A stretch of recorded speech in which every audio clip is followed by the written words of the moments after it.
Congresswoman, when you think about the civil rights movement and all that took place 30 some odd years ago, what are some of the lessons that you think that we still need to learn today? What is your takeaway, and what do we need to understand about economics, because that was part of the movement?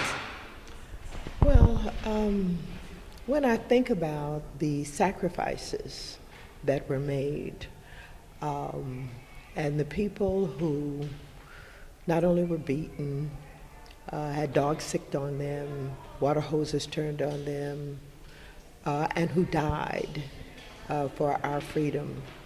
And I compare it to what we're doing today, and I am stunned that we're so quiet, that we are not involved, and I am oftentimes shocked when I hear some of our young people say, that was in the olden days.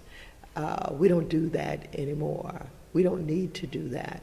And so because of a lack of appreciation, a lack of understanding about what the civil rights movement was all about, we have a lack of involvement. Unfortunately, we don't show up at the school boards anymore. We're not in the city councils challenging our elected officials.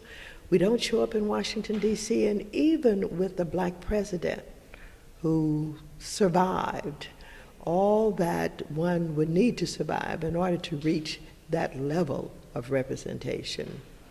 The support, yes, at the ballot box one time, dropped off the second time, he's still there. But the kind of activity and involvement that's needed to sustain the gains that have been made is lacking. And so I worry about our future. I worry about what's going to happen to our young people.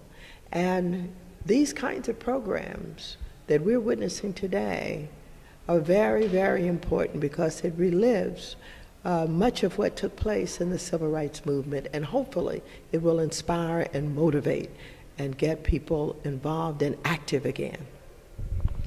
When you think about all of the world events that have taken place and so many of the things that have happened, whether it be Egypt or in Syria, much of it is now being captured on mobile. How do we mobilize young people who have lost faith in politicians, utilize technology, utilize mobile, and make whatever changes it is that they're looking for, and at the same time find some sort of a pathway so that we don't fall back into an economic situation that we were in back in the 60s and become more owners versus consumers?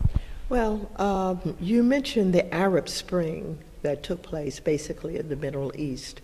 Those young people were motivated by what they were seeing in this new technology, and they were able to not only witness for the first time what was going on in other parts of the world, but they were inspired because they basically had lived under dictatorships.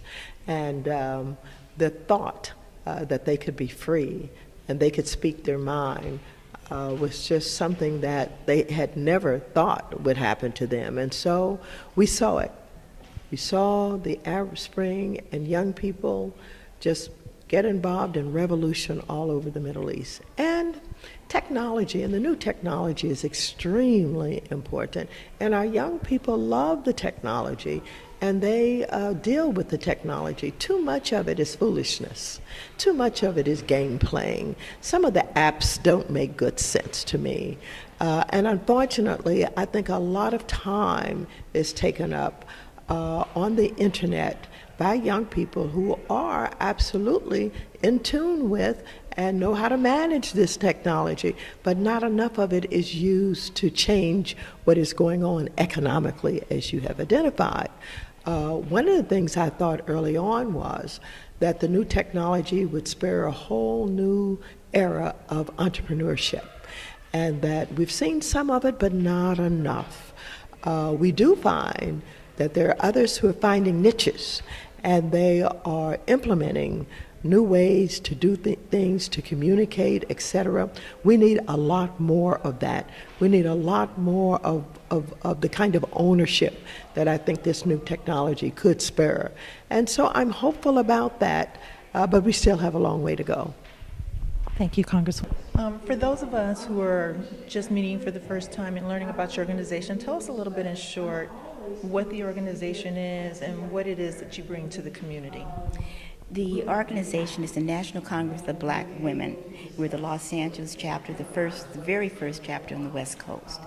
And the mission of the organization is to empower the African American woman, her family, and the community. And the community is inclusive of all people, as African American are culturally and heritably part of all cultures. And what we do within the community is that we have certain program initiatives that we have all voted on to be the ones that are very important for our community.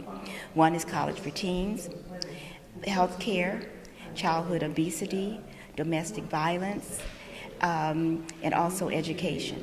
These are our primary program initiatives, and military families. And the purpose and the reason why those particular ones were chosen is because we surveyed the community to find out what the need of the community was. And that was done basically in 2009 when the chapter chartered at that particular time. We have remained with those 3 or 4 rather particular initiatives because the need for the community is very, very important. So is it a situation where people can come here and take classes, seminars? How do they get involved? Let's say, for example, you have someone who is a domestic violence victim. What happens when she comes to you? What happens is that we refer everyone to our website. And once you go to the website, we have a membership application process. But even without going through the membership application process, you can call us on the 800 number. If you're in crisis, what we would do is refer you to the chair of our domestic violence project. And then from there, we depend on, okay, what has to be assessed, what can we do, what we cannot do, in case there's legalities with it. And we make sure that everyone is embraced. And how involved are you with the school system, especially the neighboring schools in this area, so that young girls as well as women are aware of your services? We have a youth chapter that performed today. And the youth chapter, we have a Los Angeles youth chapter, and we have a San Gabriel Valley youth chapter. And what we do is the adults usually seek out the youth, whether it's their own daughter, whether it's a relative, whether it's within the community, and the girls that perform today are from our youth chapter. Okay. And if you could have a wish list in 2014 of 3 things that you'd like to see accomplished that would move your organization forward, what would those be? I think we need to continue to be involved in the community, which we have been. Also continue with the collaboration and partnership with other organizations and being more visible. More visible, and through partnerships will place us in a higher position than where we are. We have done extremely well. This is our 5th year. We have partnered with the White House with faith-based and neighborhood partnerships. We have had an empowerment forum in 2012 when we had 6 of the top women in the President Obama's administration to take part in our empowerment workshop. We have also had financial aid workshop when the Department of Education came and they had representatives, and we had it on the USC campus as well as the Cal State Dominguez campus. And in the future, do you see your organization having any type of, let's say, micro classes where you can teach young women and girls how to become owners instead of consumers? Well, I'm glad you asked that question.